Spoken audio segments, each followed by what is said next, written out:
Hey, what's going on, YouTubers? This is Ozark Apparitions. Out here working on our witch's shack. This is day number 2 of building the witch's shack. Actually, day number 3. I did the framing for this a couple nights ago, and then the last couple days we've just been putting boards on and getting the windows trimmed out. So this is what we got so far. We are 12 foot wide by 8 foot tall. We got a bunch of fence boards that were knocked down during these storms that came through northwest Arkansas, and they had a great patina on them and lots of cool stuff. So we actually got them, and what's neat is they got all this stuff like this, and I don't know if you can see that, but whatever that is, that's cool. And it's all over the stuff. So this is great because we're not even going to paint this. We're just going to let it ride how it is. We will paint these crossbars in the windows and everything. We picked up this door at a swap meet. Actually, a buddy of mine was in Texas, sent me this picture, said, "Hey, this is $10. Do you want it?" I said, "Absolutely." We are not 100% square on this right now. I just kind of threw it up real fast, but the door will open. And I gotta fix that because it's not opening all the way.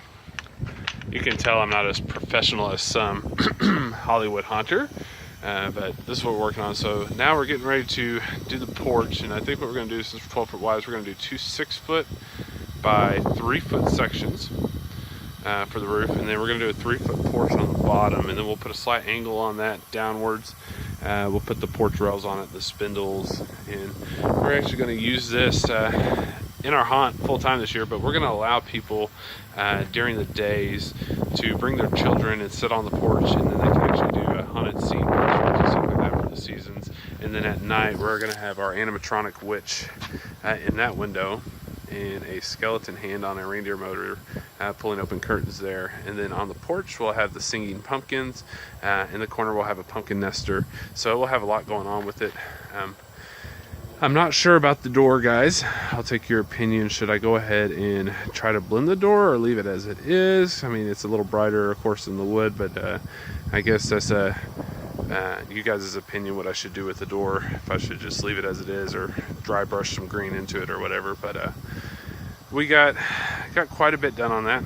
I'm happy with it. I think it looks good. Once the roof's on it, we'll kind of hide the seam.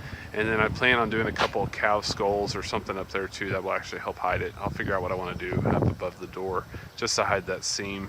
I'm not too crazy about it, but we used brad nails on this, 1¼ inch brad nails. They're holding the boards fine, but we left the original rusty screws in it.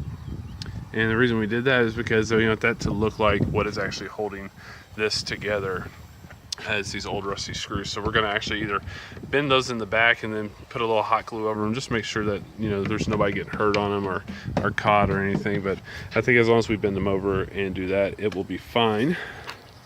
And then I want to show you today what we ended up scoring. So this morning some friends and I went out to a friend's house and we scored some pretty neat stuff. So got a lot more of that fence board. I think I'll build some coffins too, but this, when these pieces are connected, it creates a dome. So that's pretty awesome because it's rusty and it's ornate. I'm not sure how I'll use it, but I'm thinking I'm going to use this as an entrance to my cemetery this year.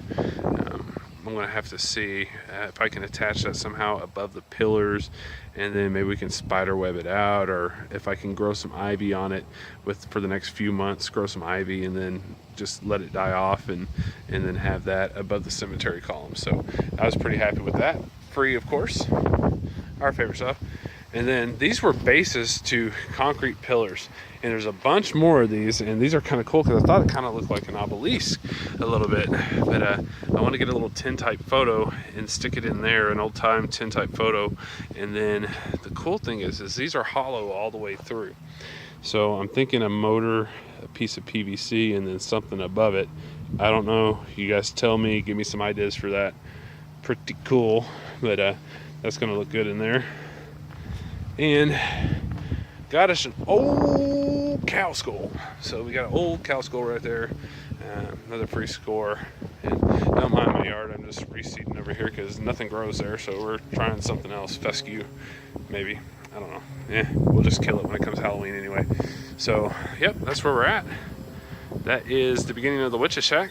The skull mausoleum is tucked away in there, but this is build number 2 for the season. Thanks, guys.